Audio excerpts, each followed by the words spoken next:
The Two Masks. In a small house filled with polka-dot socks and oversized shoes lived Pip. Pip was a hospital clown, but he was not like the others. While most clowns loved to shout and honk, Pip was as quiet as a mouse wearing slippers. Every morning, he looked in the mirror and practiced his big smile, even though his heart felt a little bit small. When Pip arrived at the Great Oak Hospital, the hallways were buzzing.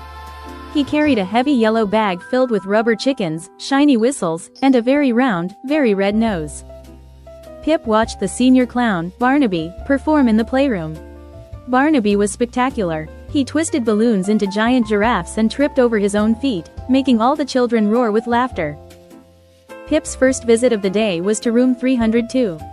Inside sat Mallow, a girl who looked very small in her very big bed. Pip decided to try his best Barnaby trick. He pulled 3 rubber chickens from his bag and began to juggle them. Squeak, squeak, squeak, went the chickens as they flew through the air. He waited for Mallow to laugh, or at least to turn around. But Mallow only pulled her blanket up higher inside. Pip stopped juggling. The chickens fell to the floor with a soft thud. He felt like he had failed. He realized that sometimes, a loud laugh is too heavy for someone who is feeling tired. Slowly, Pip reached up and pulled off his big red nose.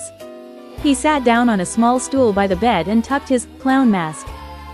Pip didn't say anything. He didn't honk or dance. Instead, he took a piece of square blue paper from his bag. With slow, careful movements, he began to fold it. Mallow turned her head just a little bit. She watched his fingers move back and forth, making sharp creases and soft tucks in the paper. Soon, the paper wasn't just a square anymore. It was a delicate crane with wide wings. Pip gently placed it on the edge of Mallow's tray. "It's a quiet friend," he whispered. Mallow reached out a finger and touched the paper wing. For the first time all day, a tiny, real smile reached her eyes. They sat together in the quiet for a long time. Pip realized that he didn't need to be loud to be a good clown. He had 2 masks, one for the big belly laughs in the playroom, and one for the quiet moments where a soft heart was the best medicine. Both were brave, and both were exactly what the hospital needed. As Pip walked out of room 302, he felt taller. He put his red nose back on, but he didn't feel the need to honk. He waved a gentle goodbye to Mallow, who waved her paper crane back at him. Pip knew that whether he was bringing a storm of giggles or a pocket of peace, he was exactly where he was supposed to be.